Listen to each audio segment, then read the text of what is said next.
नमस्कार। The wire में आपका स्वागत है। मैं हूं शरद प्रधान और आज हम बात करने जा रहे हैं देश के जाने-माने इकोनॉमिस्ट प्रोफेसर संतोष मेहरोत्रा से, जो कि अंतर्राष्ट्रीय ख्याति-प्राप्त इकोनॉमिस्ट हैं और बहुत विभिन्न देशों के यूनिवर्सिटीज़ में पढ़ चुके हैं, पढ़ा चुके हैं और आज भी विजिटिंग प्रोफेसर हैं बाथ यूनिवर्सिटी इंग्लैंड के। और इन्होंने बड़ी इंटरेस्टिंग स्टडी करी है। जब हम आजकल क्योंकि हम बात कर रहे हैं उत्तर प्रदेश के चुनाव की, जहां पे जबरदस्त टक्कर है और आज ये फैसला मुमकिन है कि यही फैसला करे आगे चल करके देश की पॉलिटिकल डेस्टिनी का, क्योंकि ये कहा जाता है कि दिल्ली का रास्ता लखनऊ होके जाता है। तो प्रोफेसर संतोष मेहरोत्रा, वेलकम। आपने ये जो खास तौर से यूपी पे स्टडी करी है, यूपी की इकोनॉमी पे, यूपी के हालातों पे, एक तरफ गवर्नमेंट क्लेम करती है कि सब कुछ बहुत ही बढ़िया हो गया है, कल और आज में बहुत बड़ा फर्क है और उत्तर प्रदेश एक नई दिशा मिल चुकी है और डबल इंजन सरकार ने जादू कर दिया है और उत्तर प्रदेश की इकोनॉमी पूरी फल फूल रही है, सब कुछ बहुत बढ़िया है, बहुत लोगों को एम्प्लॉयमेंट मिल गया है। ये सरकार की पब्लिसिटी है। हम हकीकत जानना चाहते हैं, क्योंकि मैंने आपके आर्टिकल्स कुछ हाल में पढ़े हैं डिफरेंट न्यूज़पेपर्स में, हमारे वायर में भी, और जिसमें आपने पॉइंट आउट किया है कि उत्तर प्रदेश की इकोनॉमी की दशा वैसी नहीं दिखती है जैसा कि सरकार प्रोजेक्ट करने का प्रयास कर रही है। तो हम सबसे पहले आपसे जानना चाहेंगे कि यूपी में जो कहा जाता है कि साहब बड़ा सब लोग फल फूल रहे हैं, बहुत अच्छा हो गया है, तो पॉवर्टी का क्या हाल है? मैं आपके आर्टिकल के हिसाब से जो मुझे समझ में आया कि पॉवर्टी बहुत बढ़ चुकी है और खास तौर से इस दौर में जब से ये गवर्नमेंट यहाँ आई है, या उस डबल इंजन की सरकार जिसको एट्रीब्यूट किया जा रहा है सक्सेस स्टोरी। क्या क्या आपकी फाइंडिंग्स क्या है? सर जी, पहली बात तो बहुत बहुत धन्यवाद।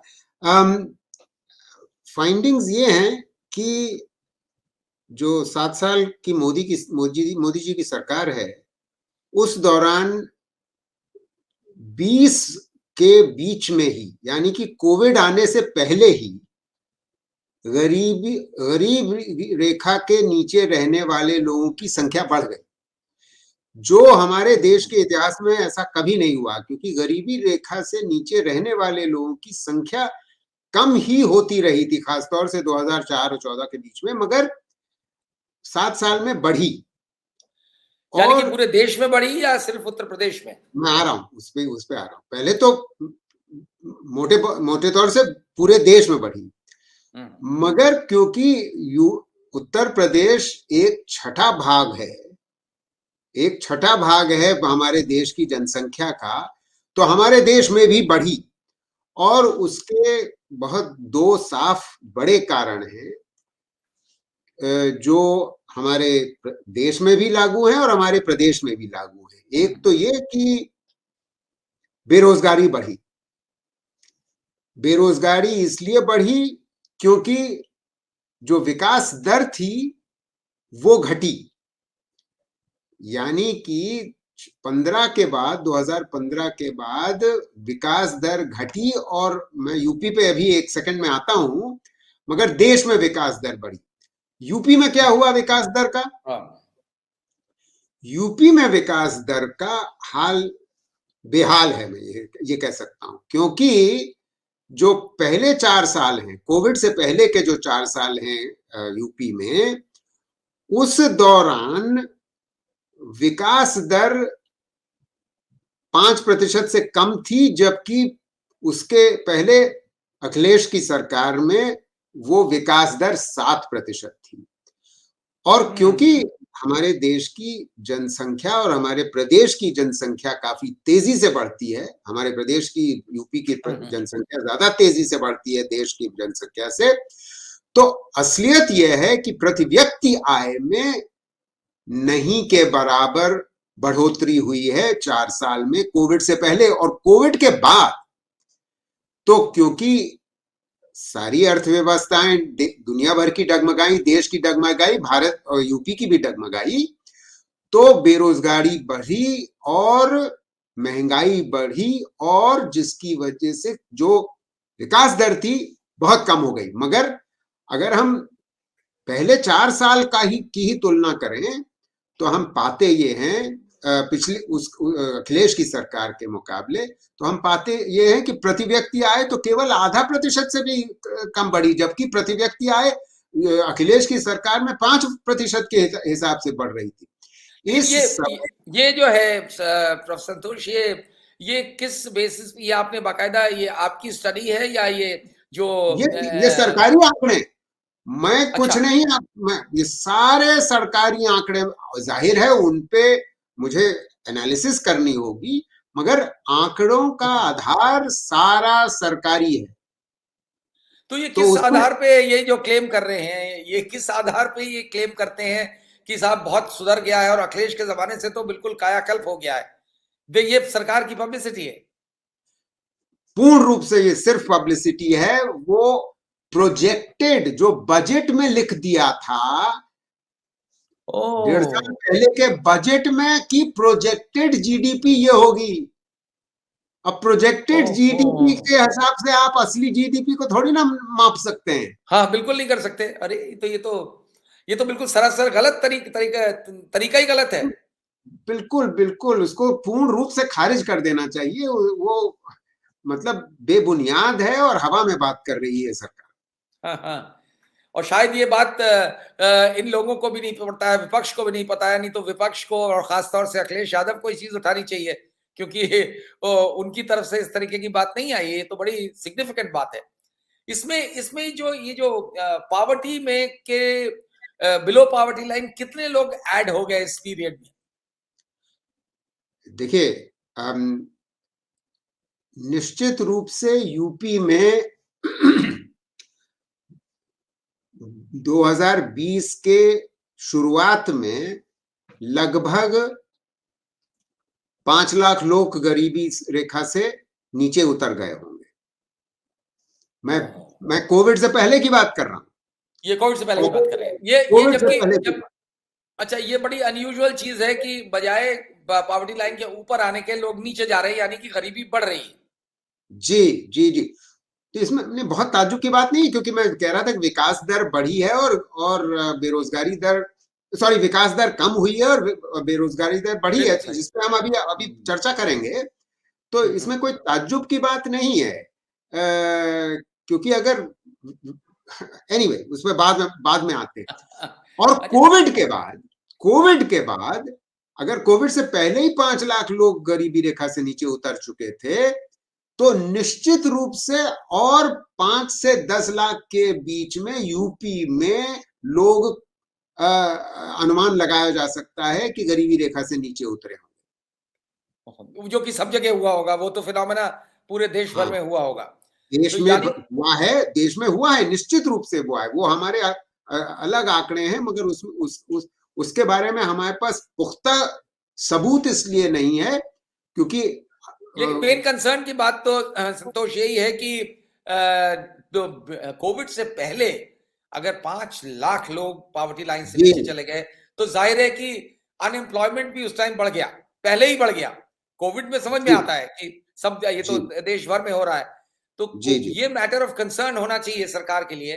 और ये किन वजहों से ऐसा हुआ होगा कि पॉवर्टी लाइन के लोग नीचे चले गए, अनएम्प्लॉयमेंट बढ़ गया कोविड से पहले ही? ऐसा क्या कारण रहे होंगे? तो अनएम्प्लॉयमेंट इसलिए बढ़ता है अधिकतर क्योंकि जो लोग गैर कृषि क्षेत्र में हैं, और क्योंकि आधे से थोड़ी सी अधिक ज्यादा जनता हमारे देश में गैर कृषि क्षेत्र में है। यूपी में, मतलब भारत में 40% गैर कृषि क्षेत्र में है और 60% गैर कृषि क्षेत्र में है, और यूपी में लगभग 50% कृषि में है और 50% गैर कृषि में है। अब बात यह है कि कृषि में अगर आप कहते हैं कि नौकरी बढ़ी नहीं, तो इसमें कोई ताज्जुब की बात नहीं है, क्योंकि कृषि में जो लोग काम कर रहे हैं वो वैसे ही उनकी संख्या जितनी की जरूरत है उससे कहीं ज्यादा है। इसीलिए लोग कृषि छोड़ करके यूपी प्रदेश के लोग तो पूरे देश भर में पलायन कर जाते हैं, गुजरात में, महाराष्ट्र में, तमिलनाडु में, केरल वगैरह में, वहां के मिल्स में जाके काम करते हैं। जी जी जी। एक तो यही हमको बता रहा है कि गैर कृषि क्षेत्र में काम की कमी है, और फिर बट ये तो बड़ी पुरानी, ये तो बड़ा ट्रेडिशनली चला आ रहा है कि यहाँ के लोग जाके, क्योंकि यहाँ पे इंडस्ट्रियलाइजेशन इतना नहीं था, तो ये खास बात क्या हुई इस पीरियड में जो 5 लाख लोग और नीचे चले गए? मैं आ रहा हूँ, उस पे आ रहा हूँ। देखिए, हमारे प्रदेश में, यूपी में गैर कृषि क्षेत्र में एक लेदर का सेक्टर बहुत बड़ा है, और लेदर के सेक्टर पे इस सरकार ने बेइंतहा आघात किया, जिसकी वजह से आमदनी कम हुई। अब आपको मालूम है कि कानपुर और आगरा के 2 बड़े शहर ऐसे हैं जो देश भर में मशहूर हैं लेदर और फुटवेयर के लिए, मगर जो काउ ट्रेडिंग पे एक बंदिश लगी, जिसकी वजह से किसान भी परेशान है, क्योंकि जो हमारे देश की कैटल इकोनॉमी थी कि मतलब जब गाय बूढ़ी हो जाती है तो उसे बेच दिया जाता है, उससे कुछ आमदनी हो जाती है बेच देने से, और फिर उस गाय को स्किन ट्रेड और लेदर में उसका काम आता है। इसी मगर आज क्या था, आज क्या स्थिति है? आज स्थिति यह है कि इस तरीके की गाय जो यूजलेस हो चुकी होती है वो प्रदेश में छोड़ दी जाती है, गांव में खेत में छोड़ दी जाती है, तो वो जो उपज है उसका हनन कर रही है। एक तो दिक्कत यह है, तो जिसकी वजह से आमदनी उससे कम हो रही है, लोगों के खेती का नुकसान हो रहा है। दूसरा, क्योंकि काउ ट्रेड पे इतना बड़ा आघात हुआ, तो इस वजह से कानपुर और आगरा में खासतौर से लोग, जो लोग इकाइयां चलाते थे, इंडस्ट्री चलाते थे, वो सब छोड़ छाड़ के भागे कलकत्ता। पिछले 4-5 साल में ये हुआ है, और कानपुर में जो नौकरियां थी और जो आगरा में नौकरियां थी उनमें बेइंतहा कमी आई है, और इसका असर खासतौर से अनुसूचित जाति के लोगों पे हुआ है, क्योंकि वो ट्रेड में काम करते हैं उसमें, और मुसलमानों पे हुआ है, वो इस सेक्टर में काम करते हैं। तो एक तो असर ये हुआ।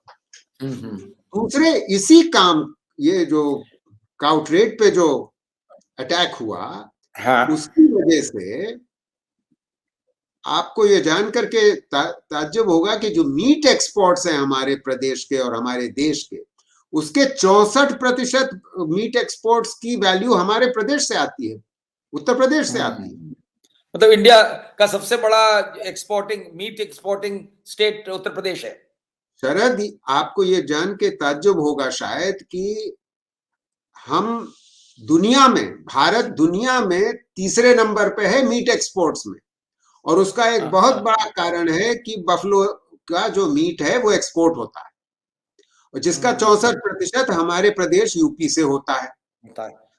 अब जब आप काउ ट्रेड पे इतना आघात करेंगे, आप जो बूचड़ खाने हैं उनको बिल्कुल पूरी तरीके से बंद करवा देंगे, अधिकतरों को बंद करवा देंगे, तो जाहिर है नहीं दिए, पुराने वालों के लाइसेंसेस कैंसिल कर दिए, नए लाइसेंसेस इश्यू नहीं किए गए। जी, तो जो इससे आमदनी होती, हालांकि योगी आदित्यनाथ कहते हैं कि हमने खाली इलीगल स्लॉटर हाउसेस बंद करे हैं, लेकिन जो लीगल स्लॉटर हाउसेस हैं जो गवर्नमेंट के थे वो बरसों से बंद पड़े हुए। बिल्कुल आप सही कह रहे हैं, जिसका असर ये हुआ है कि जो मीट एक्सपोर्ट्स 26-27 हजार करोड़ होता था 2017 में, वो हर साल कम हुआ है, और इस साल 2021-22 में अक्टूबर तक के आंकड़े हमारे पास है, वो गिर करके 5,000 करोड़ रह गया। इतना ज्यादा कम हुआ, तो इसमें तो बहुत बड़ा, अच्छा इसमें काफी बड़ी तादाद में एम्प्लॉयमेंट मिलता होगा, तो इससे जाहिर होता है कि अगर बिजनेस इतना ड्रॉप कर गया है, क्योंकि ट्रेडिंग अलग है, उसका प्रोडक्शन अलग है, तो बहुत बड़ी तादाद में लोग अनएम्प्लॉय हुए होंगे इस सेक्टर के लोग। भाई इसी यही तो कारण है कि कानपुर और आगरा के जो इंडस्ट्री थी इस सेक्टर में, वो लोग भाग भाग करके कलकत्ता में जाकर के अपना इंडस्ट्री लगाए हैं। और तो यानी कि यूपी की जो हालत थी वो तो वैसे ही बेरोजगारी की दर बदतर थी, वो और बढ़ गई। तो अब बेरोजगारी की दर पे मैंने तो दो सेक्टर के बारे में आपको बताया, मैं बेरोजगारी की दर के बारे में आपको कुछ बताना चाहता हूँ। देखिए, नहीं, एक चीज मैं यहाँ से और पूछना चाहूंगा कि ये जी जो सेक्टर है, leather and meat export sector, जी, इसमें क्या अधिकतर एम्प्लॉयमेंट में मुसलमान और दलित आते हैं? अधिकतर, मगर इसका मतलब ये थोड़ी ना है कि जो बाकी कार्यविधियां हैंगी, जैसे अब ट्रेडिंग है, हाँ, जूता बन गया, जूता बेचा जा रहा है, तो उसमें तो हर कास्ट का ग्रुप है। सरकार का। लेकिन इसके जो बेसिक जो जो एम्प्लॉयमेंट है इस वर्कर सेक्टर का, है, वर्कर जो अधिकतर, है, हाँ, जो मजदूर है, वो अधिकतर मुसलमान और अनुसूचित जाति का है, तो इसमें ये दलित। माना जा सकता है पॉलिटिकली स्पीकिंग कि क्योंकि ये वो क्लास है जिसमें इस सरकार की कोई ज्यादा दिलचस्पी नहीं है और इस पॉलिटिकल पार्टी की तो बिल्कुल ही नहीं है। तो शायद ये भी वजह हो सकती है कि इस एरिया को निग्लेक्ट किया, सिस्टमैटिकली निग्लेक्ट किया गया है।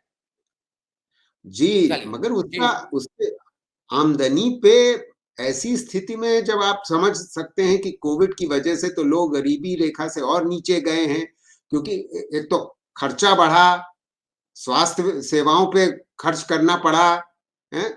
जब आदमी मरता है तो क्या नहीं करता वो, कर्ज लेकर के भी खर्च करना पड़ता है, तो लेकर के खर्च करता है। उसके ऊपर से महंगाई बढ़ती चली जा रही है। एक तरफ आपकी आमदनी कम हो रही है, बेरोजगारी बढ़ रही है, और महंगाई बढ़ती चली जा रही है। सरकार ही तो बढ़ा रही है हम महंगाई अपनी नीतियों की वजह से। अपने आप तो बढ़ती नहीं है तो महंगाई। इसका इसका इसका जो है कैस्केडिंग इफेक्ट भी होता होगा कि बिल्कुल भाई इस, बिल्कुल, ठीक है। निश्चित रूप से, निश्चित रूप से, निश्चित रूप से, तो बहुत ये बहुत ये दुखदायी जो स्थिति है। जो बहुत दुखदाई स्थिति है। तो उसके बाद जो जो ये कितना माना जाए कि कितने, अगर in terms of percentage unemployment की जो स्थिति है, उसको किस ये तरीके से आप एक्सप्लेन करेंगे?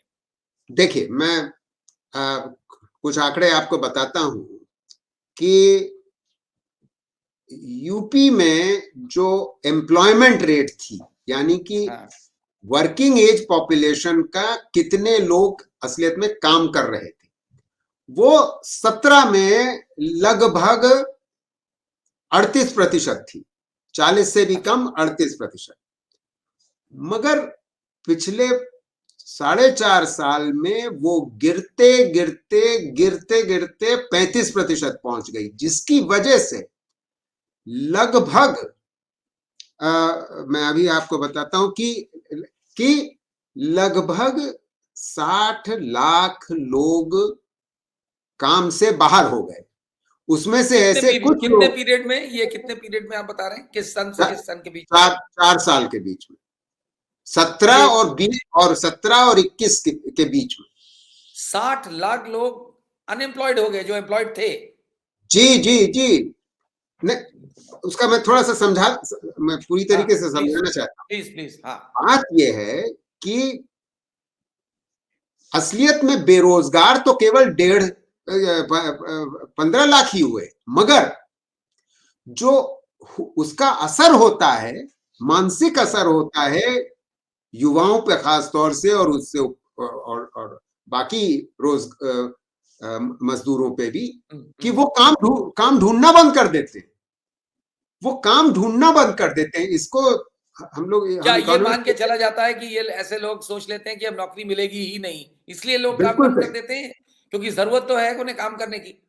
जी, तो वो आखिर में जाकर के घर में, गांव में, खेती में कुछ कुछ अपना योगदान करते होंगे, मगर असलियत में कुछ नहीं कर रहे। असलियत में वो ठेलुआ हैंगे। तो हो तो आंकड़े हमको ये साफ बता रहे हैं कि एक तरफ तो एम्प्लॉयमेंट रेट घटी, उसके ऊपर से जो लोग काम ढूंढ रहे थे उनकी संख्या कहीं ज्यादा बढ़ गई, जो सॉरी घट गई जो घट गई।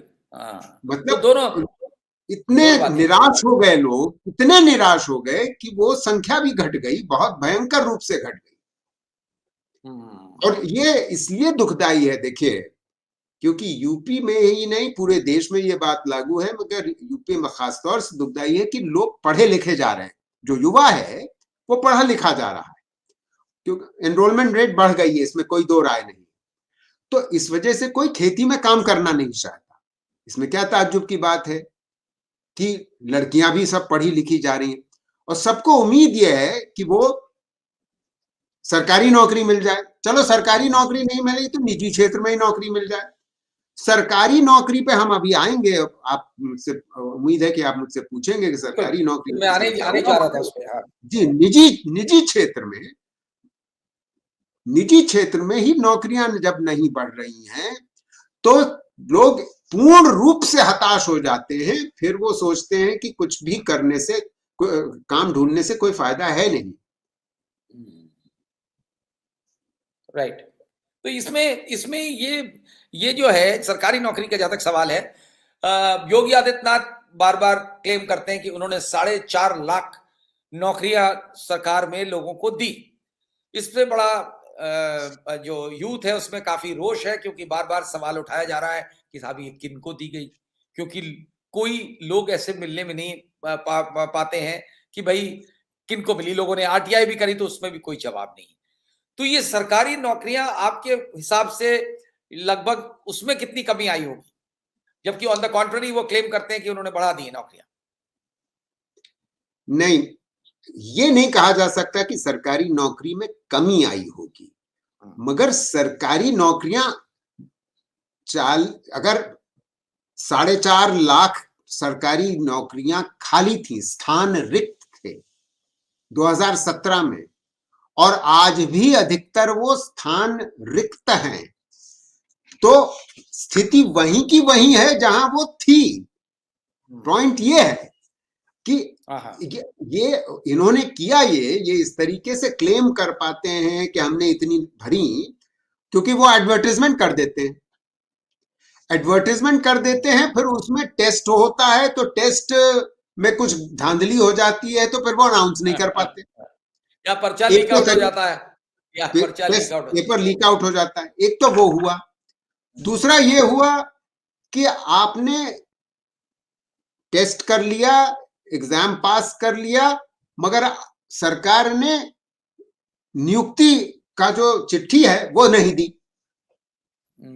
अगर नियुक्ति की चिट्ठी ही नहीं जाएगी तो नियुक्ति तो नहीं हुई ना। नियुक्ति नहीं हुई, बिल्कुल बिल्कुल। और सरकार ये क्लेम कर सकती है कि हमने तो भर दी, असलियत में नहीं भरी है। और मैं आपको आंकड़े बता देता हूं कि कितनी रिक्त स्थान हैं, वेकेंट पोस्ट टीचर्स हैं। मैं बताऊं भी है आपके पास? जी बिल्कुल है मेरे पास, वेकेंट पोस्ट टीचर की। ये तो उससे बात साफ हो जाएगी कि क्या वाकई में अगर रिक्तियां हैं तो फिर कहां से भरी, तो कौन सी जगह भरी गई? बिल्कुल बिल्कुल बिल्कुल, बड़ा जायज सवाल है लोगों का। बिल्कुल बिल्कुल।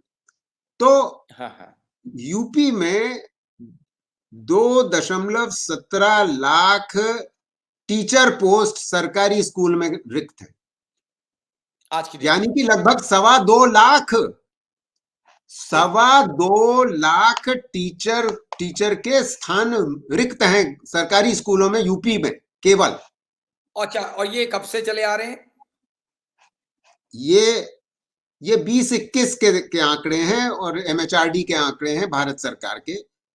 अच्छा, हाँ, पहली चीज। दूसरी चीज, police, bureau of police research and development के आंकड़े हैं कि सैंक्शन स्ट्रेंथ यूपी में पुलिस की लगभग 4.25 लाख है, 4.15 लाख, जिसमें से 25% रिक्त हैं। अब आप सोचिए, 1 लाख से ज्यादा पोस्टें पुलिस की रिक्त हैं। अच्छा, जी, उसमें भी ये क्लेम कर रहे हैं योगी आदित्यनाथ, दोनों बातें हो। तो टीचर्स के मामले में भी उनका क्लेम यही है कि उन्होंने 1.5 लाख टीचर्स का अपॉइंटमेंट दे दिया, और पुलिस में भी जो है बहुत लंबी चौड़ी फिगर बताई जाती है। जी जी तो जी। ये इससे अब आप ज़ाहिर होता है कि कितना मतलब जो लोगों में रोष है नौकरी को लेकर जी, के, जी, जी, और बिल्कुल। वो जायज़ है, वो जायज़ लगता है। पूर्ण रूप से जायज़ है, पूर्ण रूप से जायज़ है। मैं अभी एक और मुद्दे पे आता हूँ, मगर पहले आपको थोड़ा सरकारी नौकरी के बारे में एक चीज़ और बता दूँ हाँ, हाँ। कि टोटल रिक्त स्थान लगभग 5 लाख है, जिसमें से आज की सवा सरकार सवा में 2 आज के विभिन्न विभिन्न विभागों को मिला करके लगभग 5 सारे, लाख पोस्ट ये उत्तर प्रदेश सारे, में खाली है। सारे, सारे मिलाकर के। जिसमें से मैंने आपको बताया कि लगभग सवा 2 लाख टीचर हैं, जिसमें से 1 लाख से ऊपर पुलिस कर्मचारी हैं। तो यानी कि ये लगभग सवा 3 लाख ये हो गए, और तो यही हो बाकी गए पौने 2 लाख बाकी अलग-अलग बाकी डिपार्टमेंट। अब मुख्तलिफ आप डिपार्टमेंट्स में सोचिए, है।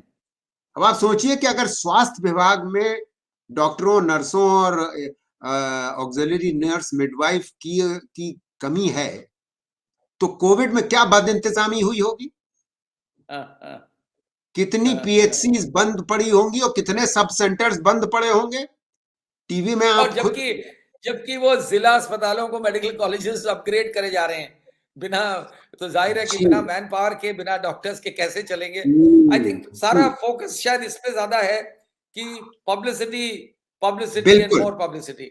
सारा बिल्कुल, बिल्कुल। एक चीज़ और बताइए प्रोफ़ेसर मल्होत्रा, ये जो आपने एक चीज़, क्या इसके ऊपर भी कुछ स्टडी है कि ये, क्योंकि गवर्नमेंट का ज़ोर इस बात पे भी है कि हमने बहुत लोगों को, करोड़ों लोगों को सेल्फ एम्प्लॉयमेंट दिया, और वो मुद्रा लोन्स के ज़रिए से कहते हैं, और जो फैसिलिटेट किया गया है जॉब्स। तो क्या क्या मुद्रा लोन्स की वजह से वाक़ई में बहुत लार्ज स्केल पे लोगों को सेल्फ एम्प्लॉयमेंट मिल पाया है? असलियत यह है कि सेल्फ एम्प्लॉयमेंट की जो कैटेगरी के है, उसके बारे में हर प्रदेश के लिए सरकारी आंकड़े बहुत साफ हैं। और कहानी वो साफ है इस तरीके से है कि सेल्फ एम्प्लॉय, एक तो पहले मैंने आपको शुरू में ही बताया कि रोजगार वैसे ही कम हो रहा है, हाँ। उसमें जो स्वरोजगारी हैं, यानी कि जो सेल्फ एम्प्लॉयड हैं, उनका अनुपात भी कम होता चला जा रहा है। ओह! यानी कि the share of self employed in total employed is falling. एक तो is total also falling. Employed is falling and the share of self employed is falling. यानी कि मुद्रा के बारे में जितने भी क्लेम किए जाते हैं, वो पूर्ण रूप से उनको नकारा जा सकता है। वजह यही वजह? वजह वजह इसका बहुत साफ है। देखिए, होता यह है कि मुद्रा में 95% लोन ऐसे हैं जो शिशु वर्ग में है, शिशु कैटेगरी में है। शिशु वर्ग का मतलब 50,000 से कम का लोन, और उसमें लोन असलियत में औसतन 27,000 है। हर साल में 27,000 के आसपास दिया जाता है।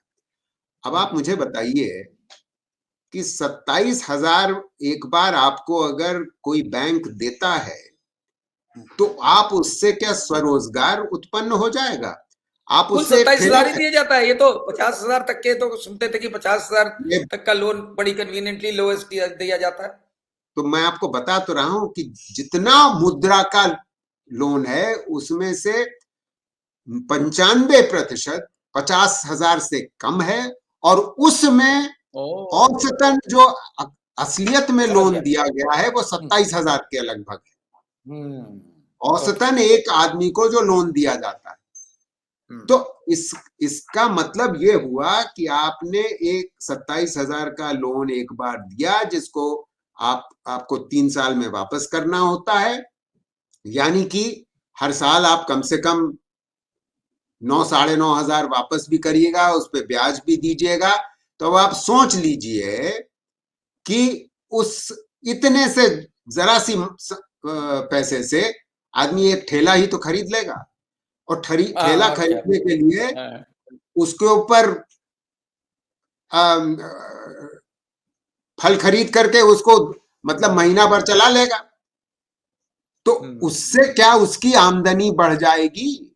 उसको तो क्या ब्याज आपको भी तो लगता है, देना है। As an Santosh, as an economist आपको लगता है कि ये क्या इल कंसीव्ड स्कीम थी मुद्रा वाली, और या इसके इम्प्लीमेंटेशन में कमियां रही, इस वजह से इसके जो जो इफेक्टिवनेस होनी चाहिए थी, जो इसके पीछे मीनिंग होना चाहिए था, वो अल्टीमेटली फुलफिल नहीं हो पाया। संरचना ही, सोच ही गलत थी कि आप किसी को इतना कम पैसा देकर के स्वरोजगार उत्पन्न कर सकते हैं। ये बहुत निचले स्तर के कम पढ़े लिखे लोग को लोन आपने दे तो दिया, उनका इतना मादा भी नहीं है कि वो पैसा वापस कर सके। वो इतने पढ़े लिखे नहीं है कि वो स्वरोजगार कुछ ऐसा कर सकें कि किसी और को काम दे सकें।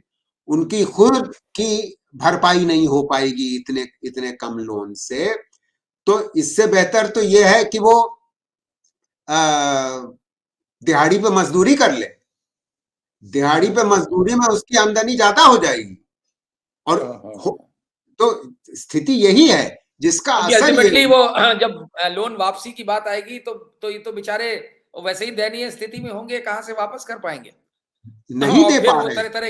तरह तरह की चीजें होंगी, उनके खिलाफ कार्रवाई होगी, तो कुर्की किए शरद, जाएंगे। हमको मालूम है आंकड़े बैंकों द्वारा जो जारी किए गए हैं, एसबीआई के ने साफ कर दिया है कि हम हमारे तो एनपीएस, नॉन परफॉर्मिंग एसेट्स, यानी कि वो जो हमको एनपीए मतलब यानी कि पैसा हमें वापस नहीं आ रहा, वापस नहीं मिल रहा। हाँ हाँ। पैसा नहीं वापस आ रहा, वो 20% हो गया है मुद्रा को लेकर के। और बाकी बैंकों में भी यही स्थिति है।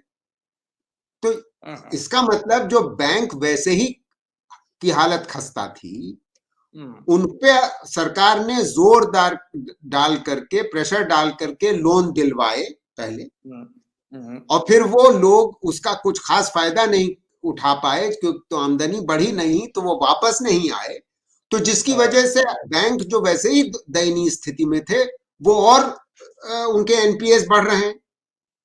तो ये बिल्कुल अनफाउंडेड स्कीम थी, पुअरली कंसेप्चुलाइज्ड स्कीम थी। इस तरीके से लोन नहीं दिया जाना चाहिए। अगर आपको पैसे ही देने हैं तो फिर टैक्स रेवेन्यू से आप एक कैश ट्रांसफर कर दीजिए ना।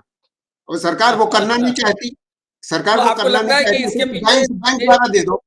उसके पीछे उद्देश्य शायद इतना ही था सा था कि लोगों को एक तरीके का लॉलीपॉप दे दो और पैसा उनको मिल जाए, वो खुश हो जाएं और सरकार के फेवर में वो जो है गाथा गाने लगे। क्या यही उद्देश्य रहा होगा? लिमिटेड ऑब्जेक्टिव, भाई देखिए, हम पॉलिटिकल आप पर्पस। बाहर बैठे हुए तो ये उद्देश्य उनका रहा क्या होगा ये तो भगवान ही जानता है। बिकॉज उद्देश्य बताने के लिए तो सरकार हर तरीके के तरीका अपना लेती है। मगर असलियत में हुआ क्या है ये मैं आपको बता रहा हूं। और बैंक वाले स्वयं बहुत दुखी हैं, बहुत ही दुखी हैं। और इसमें ताज्जुब की क्या बात है कि अगर विकास दर देश में बढ़ ही नहीं रही, आमदनी बढ़ नहीं रही, अगर आमदनी बढ़ेगी नहीं तो बेरोजगारी बढ़ रही है, तो बेरोजगारी जब बढ़ती है तो आमदनी और घटती है, गरीबी बढ़ती है।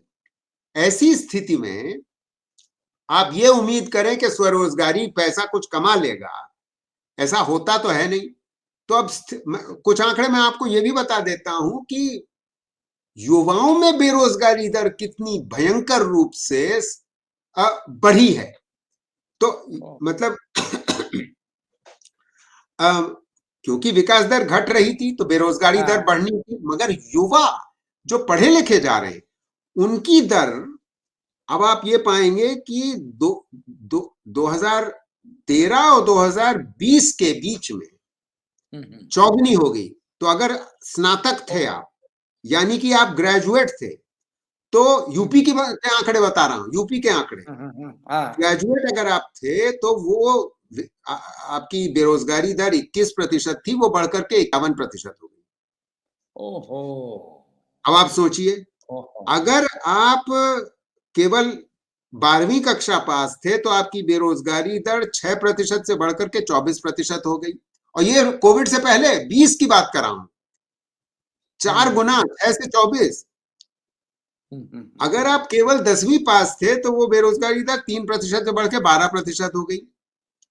और अगर आप इंजीनियर थे, टेक्निकल ग्रेजुएट थे, तो वो बेरोजगारी दर 19 से बढ़कर के 46% हो गई। अब आप ये तो यूपी यानी की बता रहा हूं। एजुकेटेड, यानी कि यहाँ ये यूपी की फिगर आप बताए, यानी कि एजुकेटेड अनएम्प्लॉयमेंट में इतना ज्यादा इंक्रीज हुआ है, जो मेरे ख्याल ये फिनोमिनल होगा। क्या इससे पहले प्रोफेसर संतोष, कभी इससे पहले भी इस तरीके की स्थिति देखी गई है कि इतनी नहीं, ज्यादा स्थिति खराब हो? नहीं, नहीं, वही मैं तो आपको समझाने की कोशिश कर रहा हूँ, तो इसीलिए कैन मैंने यू से दिस इज पहला आंकड़ा, unprecedented? Unprecedented. Absolutely, totally unprecedented. मैं तो शायद ये बताना भूल गया कि देश में बेरोजगारी की जो स्तर हो गया है, वो 48 साल में वो नहीं, अभी तक कभी नहीं था। वो हो गया है जो 48 साल में कभी नहीं था। और जो इससे पहले, जो मतलब दो आंकड़े मैं आपको बता रहा था हर एजुकेशन लेवल के लिए, तो वो पहला आंकड़ा मैं 2013 का बता रहा था, 12 के अंत का बता रहा था, तो जिसमें आप पूरा तुलना कर सकें। और 20 का दूसरा आंकड़ा जो मैंने बताया वो 20 का था। और कोविड के बाद तो ये स्थिति और गंभीर हुई, जैसे मैं पहले चर्चा कर चुका हूं। तो क्या ये जो कुछ लोगों का जो ये मानना है, और जो जो कहते हैं बड़े खुल करके कुछ सेलिब्रिटीज की देश को आजादी 2014 में मिली, तो ये तो लगता है कि इन टर्म्स ऑफ इकोनॉमी जो है, और इकोनॉमी की गिरावट में ये बात शायद सही है कि एक नया दौर शुरू हुआ है, जो कि पूर्ण रूप बड़ी से नया। चिंताजनक बात है ये। और किस तरह से इससे निजात मिल पाएगी, ये तो आप जैसे इकोनॉमिस्ट ही बता सकेंगे। लेकिन नहीं, हाँ, बताइए, इसका बताइए। निजात दिलाई जा सकती है, ऐसा नहीं है कि निजात दिलाई नहीं जा सकती, क्योंकि देखिए यूपी, लेकिन उसके लिए पॉलिटिकल विल होना चाहिए ना। पॉलिटिकल विल होना चाहिए, मगर नीति भी तो सही होनी चाहिए। अभी तक तो ये साफ हो रहा है कि आपकी नीति ही सही नहीं थी। तो अब देखिए तो ये यूपी जो में, इतने बड़े-बड़े नीति आयोग और नीति के नाम पे क्या नहीं कहा जाता है, और बार-बार क्लेम किया जाता है कि साहब इससे बढ़िया कभी काम ही नहीं हुआ जहां तक देश के विकास का सवाल है। तो ये क्या ये सब बातें खोखली लगती हैं आपको? ये बहुत चिंताजनक बात है कि योजना आयोग जो हुआ करता था, जो असलियत में प्लानिंग करता था देश में, और उसको बंद कर दिया गया, खत्म कर दिया गया। अब यूपी राज्य में भी स्टेट प्लानिंग बोर्ड हो सकता था, कारगर हो एक था, सकता था। एक हुआ करता था, एक जी हुआ आप करता था ठीक कह स्टेट रहे हैं। Planning commission. वो कहाँ है? मैं तो जानना चाहूंगा कि वो कहाँ है, वो क्या कर रहा था पिछले 4-5 साल में, वो क्या कर रहा था। अब आप केरल देख लीजिए, केरल की विकास दर, तमिलनाडु की विकास दर, यूपी की विकास दर से कम 1.5 गुनी है। और इसका एक बहुत बड़ा कारण यह है कि केरल में प्लानिंग आज भी है। आपको ताज्जुब होगा ये जान के कि केरल में स्टेट प्लानिंग बोर्ड कामयाब है, और वो 14वीं पंचवर्षीय योजना की तैयारी कर रहे हैं। मैं उनकी मदद कर रहा हूं, बल्कि 13वीं पंचवर्षीय योजना तो उन्होंने बनाई ही, जो भारत देश में बनी नहीं, क्योंकि 12वीं के बाद तो 5 ईयर प्लानिंग ही खत्म हो गई। उन्होंने तो 13वीं आप बनाई। यूपी वाले, आप यूपी के रहने वाले हैं और आप मदद कर रहे हैं केरला की, कुछ यूपी का भी तो भला करिए। कोई मांगेगा मदद तो देने के लिए हम तत्पर हैं। हम तो नहीं, यहाँ पे लखनवी है। एक स्टेट प्लानिंग इंस्टीट्यूट हुआ करता था लखनऊ में। उसकी बिल्डिंग तो है, बट ये एक अंदाजा नहीं है कि वहां पे क्या एक्टिविटी हो रही है।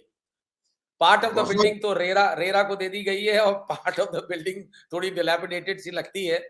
तो बोर्ड अभी भी लगा हुआ है। तो देखिए मैं कुछ चुनी चुनी बातें जल्दी से मैं कर देता हूं कि हाँ, क्या किया जा संक्षेप सकता में बताइए। हाँ, समय है। अब कम है। संक्षेप में मैं ये कहना चाहूंगा कि अगर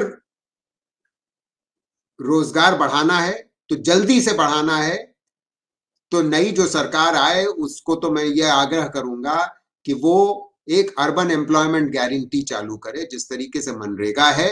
कई राज्यों में ऐसा है अर्बन एम्प्लॉयमेंट गारंटी, और यूपी को भी चालू करना चाहिए। उससे फायदा ये होगा कि जो लोग किसानी में पलायन करके वापस चले गए थे, वो वापस निकल के आएंगे। और जो, और ये छोटे शहरों में होना चाहिए, मतलब मुरादाबाद, फिरोजाबाद, बनारस, ऐसे शहरों में होना चाहिए, ना कि बड़े शहरों में।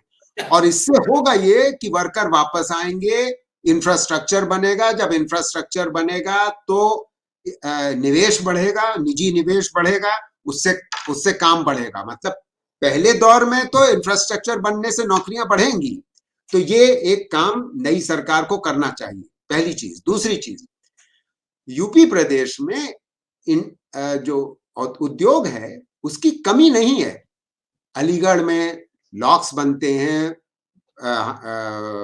आपके फिरोजाबाद में चूड़ियां बनती हैं, कांच का काम चूड़ियां है। चूड़ियां ही नहीं, बहुत कुछ बनता है। कांच का बहुत बड़ा काम कांच है। का बेनता काम होता है। लाइट फिटिंग्स हमारे घर में जो लगी होती हैं बहुत से वगैरह। उसके अलावा पॉटरी की के क्लस्टर हैं। खुर्जा खुर्जा खुर्जा है, है, खुर्जा है। मुरादाबाद है, ब्रास का। जी लेकिन जी। एक चीज बताइए, मैं इसमें आपको इंटरप्ट कर रहा हूँ, सॉरी टू इंटरप्ट यू, नहीं लेकिन नहीं। इसमें जो है योगी आदित्यनाथ गवर्नमेंट के टाइम में एक एक बड़े भारी कैंपेन चला, वन डिस्ट्रिक्ट वन प्रोडक्ट, और उनका कहना यह है और क्लेम यह है कि उसके तहत उन्होंने तमाम प्रोत्साहन दिया लोगों को, और एक एक जिले का एक एक प्रोडक्ट की मार्केटिंग, उसकी ट्रेडिंग, उसमें उन लोगों ने और उसके प्रोडक्शन में उन्होंने बहुत बड़ा योगदान दिया है यूपी गवर्नमेंट ने, जिससे कि हर जिले से शरद, एक नया। शरद हाँ। माफ करिएगा, मैं अब आपको रोक रहा हूं। अगर योगदान दिया होता तो नौकरियां बढ़ी होती ना। नौकरियां कहाँ बढ़ी हैं? इस विषय तो हम चर्चा कर चुके। बिल्कुल। मगर तो इसलिए जरूरी यह है कि भाई जहां नौकरियां हैं, मुरादाबाद, फिरोजाबाद, अलीगढ़, भदोही, जहां है नौकरियां, उनको बढ़ावा दीजिए ना। वहां क्रेडिट दीजिए, वहां टेक्नोलॉजी अपग्रेडेशन के लिए काम करिए, वहां मार्केट डेवलपमेंट के लिए काम करिए, और वहां स्किल डेवलपमेंट के लिए काम करिए। हाँ, उसमें हाँ, तो कोई हाँ। नहीं रोक रहा है ना आपको। अगर ये चार बिल्कुल। चीजें हर ऐसे क्लस्टर्स में की जाएं तो क्या नौकरियां बढ़ेंगी? नहीं, निश्चित रूप से बढ़ेंगी। और उसके अलावा अगर आप वो इसके संग संग अर्बन एम्प्लॉयमेंट गारंटी कर दीजिएगा तो इंफ्रास्ट्रक्चर आप में इंप्रूवमेंट करिएगा। इंफ्रास्ट्रक्चर में जब इंप्रूवमेंट होगा तो इन्वेस्टमेंट और बढ़ के आएगा। ये सब तो ये तरीके हैं गैर कृषि क्षेत्र में काम बढ़ाने के, हाँ, हैं, हाँ। रोजगार बढ़ाने के। मगर अगर आप सिर्फ यही सोचिएगा कि नोएडा में सारा इन्वेस्टमेंट चला जाए, उससे नौकरियां बहुत कम लोगों को मिलती हैं। रोजगार हमारे देश में जो जिस तरीके से बेरोजगारी की दर के आंकड़े मैंने युवाओं के बारे में बताए, ये साफ होना चाहिए कि लेबर इंटेंसिव मैन्युफैक्चरिंग, तो और क्या सेक्टर्स हम डेवलप कर सकते हैं? अरे एक चीज और इसी से कनेक्टेड मैं पूछना चाहूंगा, क्योंकि हम्म, ये भी गवर्नमेंट का एक बहुत भारी क्लेम है। वो आजकल इसमें बहुत हाइप करे हुए हैं कि हमने तमाम एक्सप्रेसवेज बना दिए हैं। बन तो हकीकत ये है कि बन रहे हैं, लेकिन वो कहते हैं हमने बना दिए हैं। तो खैर, लेकिन ये कहा जाता है और ये पिछली सरकार में भी बात कही गई कि एक्सप्रेसवेज बनेंगे तो उसके अलोंग जो है इकोनॉमिक एक्टिविटी बिल्कुल इतनी डेवलप करेगी कि लाखों करोड़ों लोगों को एम्प्लॉयमेंट मिलेगा। अभी तक हमने नहीं देखा कि यूपी में जो भी एक्सप्रेसवेज, पिछली सरकार ने भी बहुत बढ़िया एक एक्सप्रेसवे बनाया था यहाँ से आगरा का, लेकिन उसके अलोंग कहीं पे भी रत्ती भर इंडस्ट्रियल एक्टिविटी नहीं दिखती है। ये जो एक फॉल्स नैरेटिव है, और इस सरकार ने तो बहुत जोर शोर से ये बात फैलाई है। तो क्या वजह है कि क्या एक्चुअली होनी चाहिए, या उम्मीद की करनी ही नहीं चाहिए कि ऐसी जगहों पे नौकरियां पनपेंगी? सीधी, उसका बड़ा सीधा सा जवाब है शरद, कि संभव है, मगर इंडस्ट्री इसलिए नहीं आती क्योंकि यूपी की गवर्नेंस में ट्रस्ट ही नहीं है। यूपी के एडमिनिस्ट्रेशन पे ट्रस्ट ही नहीं है। रैम्पेंट कौन करप्शन की वजह करप्शन से। करप्शन करप्शन ही नहीं, कौन माफिया आपके पीछे पड़ जाए, आपसे हफ्ता क्या मतलब, वो हफ्ता तो हफ्ता नहीं होता है, वो तो हर महीने लाखों का वसूली होगी, उसको आप कैसे रोकिएगा? तो यानी कि सबसे पहले तो एडमिनिस्ट्रेशन को ही ये निश्चय कर लेना होगा कि इस तरीके की हफ्ता वसूली जो है, जो लोकल माफिया है, उस पे आप बंदिश लगा लीजिएगा, पहली बात। और सिर्फ ये बंदिश लगाने से काम नहीं बनने वाला है, क्योंकि आपको करना ये भी होगा कि आपको उन सेक्टर्स पे फोकस करना होगा जहां नौकरियां ज्यादा पैदा हो सकती हैं। जो मैं पहले क्या कह रहा था मैं? ठीक है, बिल्कुल क्लियर, समझ गया मैं। मैं आपको याद दिला रहा हूँ मीट एक्सपोर्ट्स की बात, मैं आपको याद दिला दूं, तो आपको अगर जो एबटवार्स हैं, जो बूचड़ खाने हैं, उनकी आप टेक्नोलॉजी इंप्रूव करने के लिए आप लोन क्यों नहीं देते? उनको रिफर्बिश करिए। दूसरी चीज, जो उनसे एफ्लुएंस निकल रहे, जो पोल्यूशन हो रहा था, उसमें इन्वेस्टमेंट करिए, सरकार को इन्वेस्टमेंट करना चाहिए। तीसरी चीज, लेदर फुटवेयर पे जो काउ स्लॉटर बैन लगा हुआ था, इसको खत्म करिए, उससे लेदर इंडस्ट्री फिर से खड़ी हो जाएगी। चौथी चीज, फूड प्रोसेसिंग पे कितना काम हो सकता है, फूड प्रोसेसिंग सेक्टर और दूध का उत्पादन पे कितना काम हो सकता है, अमूल जैसी एलाइड इंडस्ट्री, तो इन सब चीजों के नहीं, आपकी बात बिल्कुल ये सही बात है यार। मतलब एग्रो इंडस्ट्री पे जोर देने की जरूरत है, फाइनेंशियल सपोर्ट दिलाने की जरूरत है, और उनको फैसिलिटेट करने की जरूरत है कि जिससे वो मार्केटिंग इंप्रूव हो जाए, तभी आपको लगता है। वरना ये सब जो है ढिंडोरा पीटने से, सिर्फ ढिंडोरा पीटने से काम नहीं बनने वाला। और अभी तक जो आखिरी बात, सॉरी माफ करिएगा, मैं आपको इंटरप्ट कर रहा हूँ। आखिरी बात, नहीं बिल्कुल स्वास्थ्य का एक ऐसा सेक्टर है जिसमें तवज्जो बिल्कुल नहीं यूपी में दी गई है, और वो बहुत जरूरी हो गया कोविड के बाद। और लगभग 45,000 नौकरियां डॉक्टर नर्सेज की रिक्त हैं सरकारी संस्थानों में, तो वही नौकरी दे दीजिए जिसमें सरकारी संस्थान, जो आपके मेडिकल कॉलेज हैं, जो डिस्ट्रिक्ट हॉस्पिटल्स हैं, जो पीएचसीज हैं, सीएचसीज हैं, सब सेंटर्स हैं, वो चालू तो हो जाएं, लोग उसका इस्तेमाल करें। तो मतलब वो नौकरी देने का भी तरीका है, और स्वास्थ्य का सुधार करने के लिए, स्वास्थ्य स्थिति का सुधार करने के लिए आवश्यक तो ये आम धारणा हो गई है कि सरकारी जॉब्स में डॉक्टर्स, पैरामेडिकल स्टाफ आजकल पर्टिकुलरली डॉक्टर्स आना अवॉइड करते हैं, क्योंकि रेम्यूनरेशन, आमदनी इस प्रकार की नहीं है जो मैच नहीं करती है प्राइवेट सेक्टर से। शरद, 4 साल पहले मैंने यूपी सरकार की मदद करी थी एक राज्य स्वास्थ्य नीति बनाने के लिए। मैं साल भर पूरे 2017-18 आता रहा, और एक राज्य स्वास्थ्य नीति बनी जो योगी सरकार ने जारी भी नहीं करी। उसमें ये हमने साफ लिखा था कि ये संभव है कि जो स्पेशलिस्ट रुकना नहीं चाहता सरकारी नौकरी में, उसको आप वेतन बढ़ाइए। भाई सर, आप ये उम्मीद करिए कि कोई एमएस का और एमडी करके डॉक्टर आएगा, आप उसको रिटेन कर पाइएगा, बिना उसको उतना ही पैसा दीजिएगा जितना एमबीबीएस डॉक्टर को देते। ऐसे नहीं काम चलता है। पहली चीज। दूसरी चीज, आपको एक अलग से भत्ता देना होगा। अगर आप गांव के इलाकों में सीएचसी और पीएचसी में आपको लोकेट करना है डॉक्टर और नर्सेस को, आप अलग से भत्ता दीजिए ना। क्योंकि दिक्कत आज ये है ह्यूमन रिसोर्सेज में, हेल्थ सेक्टर में, कि डॉक्टर और नर्स वहां जाकर के काम ही नहीं करना चाहते। तो वो क्योंकि बाकी लिविंग कंडीशंस अच्छी नहीं है, सिक्योरिटी नहीं है। बिल्कुल सही। नहीं, आपकी बात बहुत आपने जो जितनी चीजें पॉइंट आउट करी, ये साफ दर्शाती हैं कि सरकार के जो है क्लेम्स ज्यादा हैं, ढिंडोरा पीटने का शौक ज्यादा है, जमीनी हकीकत कुछ और है। यही दिखता है। इसी वजह से ये लगता है कि जो सरकार के इस बारे में क्लेम्स हैं कि उन्होंने इकोनॉमी बदल दी है और कायाकल्प हो गया है प्रदेश का, ये सब बातें या तो अर्ध सत्य है या झूठ है।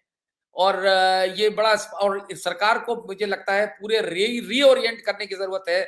जहां तक एम्प्लॉयमेंट का सवाल है, पॉवर्टी का सवाल है, इंडस्ट्री को प्रमोट करने के सवाल है, लोगों को प्रोत्साहन देने का सवाल है। तो हम उम्मीद करते हैं, हमें बहुत बहुत शुक्रिया प्रोफेसर संतोष मेहरोत्रा आपका, हम लोगों को ये इतना ज्ञानवर्धन करने के लिए, और प्रदेश वालों को, हमारे व्यूअर्स को बताने के लिए कि यूपी की इकोनॉमी की असली हालत कितनी फर्क है उससे जो सरकार प्रोजेक्ट कर रही है। तो हम उम्मीद करते हैं कि सरकार जागेगी, चेतेगी, और कम से कम इलेक्शन टाइम में तो जागेगी। और जब तक आप एडमिट नहीं करेंगे कि आप में कमी है, तब तक कमी से निजात नहीं मिलेगी, सॉल्यूशन नहीं निकलेगा। बहुत बहुत शुक्रिया आपका। Thank you. Get a sneak peek of exclusive content before everyone else for channel members only. Memberships start at ₹89. hit the join button below.